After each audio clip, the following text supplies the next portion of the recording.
I'm Art Rix, and I'm a Manning native. I was born here in Manning and lived here all my life.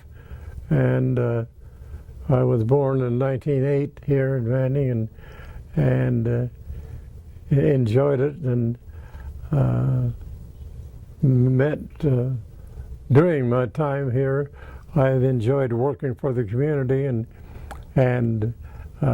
doing a lot of service work that I enjoyed, and I can look back on that now, and I'm still plugging for Manning because they're still trying to do a lot of things, and I try to help as much as I can. Mm-hmm.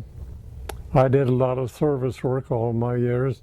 I'll be celebrating my birthday next month, and I'll have been around here for 100 years. But congratulations. What did you do for a living in Manning? What was your profession? Well, I graduated from high school, and then I went to the University of Iowa. I got to go 2 years because I graduated in 26, and in 26 and 27, I went there in 27 and 28. In 29, I decided to stay home and work. My family had the local newspaper, and I decided to stay home and work and earn a little money for the next 2 years. But everybody remembers the stock market crash of 1929, mm-hmm. and that ended my college career because it was necessary for me to stay and help the family keep that newspaper afloat. And but I had a high school sweetheart with whom I started school with in kindergarten, and we knew each other all during school and got to dating in high school, and we were engaged after we graduated from high school. So I had the 2 years at the university, and she attended Drake University. Mm-hmm. And that's a short resume of what went on. Did you end up marrying her then after? Yes,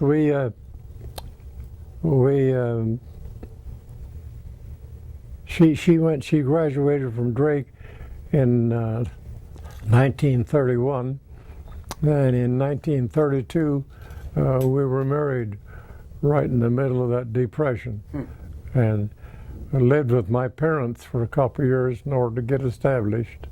I imagine a long distance relationship between Iowa City and Des Moines back then is different than it would be now. You probably had a lot of letter writing going on. Well, I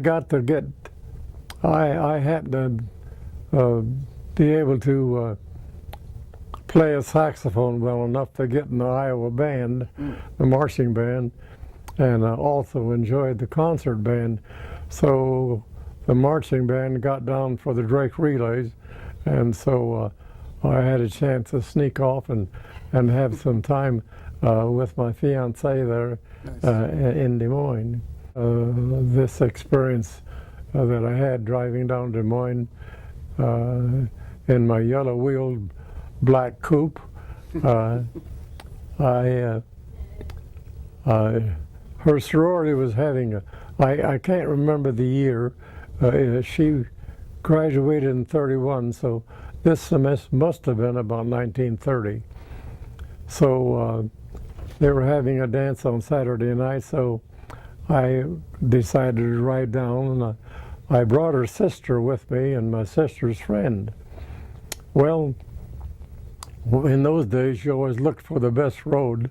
You didn't have a lot of paved highways, but you had some good gravel roads. And I hit for the road that leads down to Adel. Coming from the north, you go down to the big Adel corner and then turn east to go to Des Moines.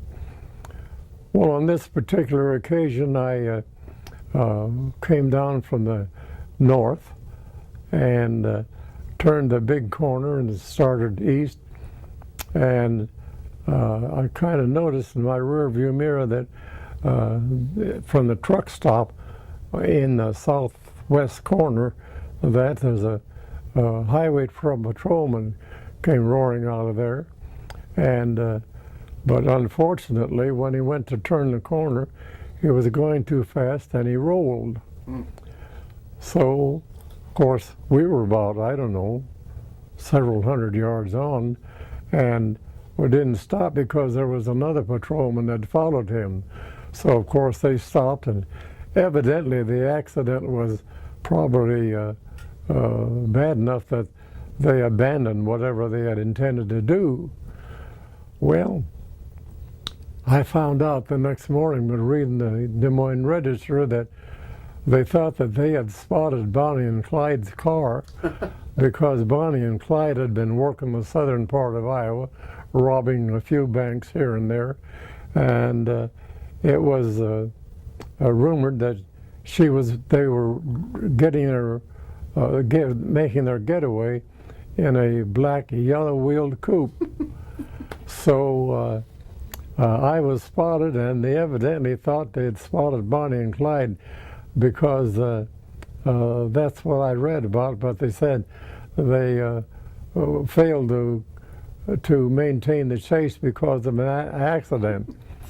And so when I read that, I thought, well, one of my lucky days, I could have had a bullet through the back windshield, Yeah, true. through the back window.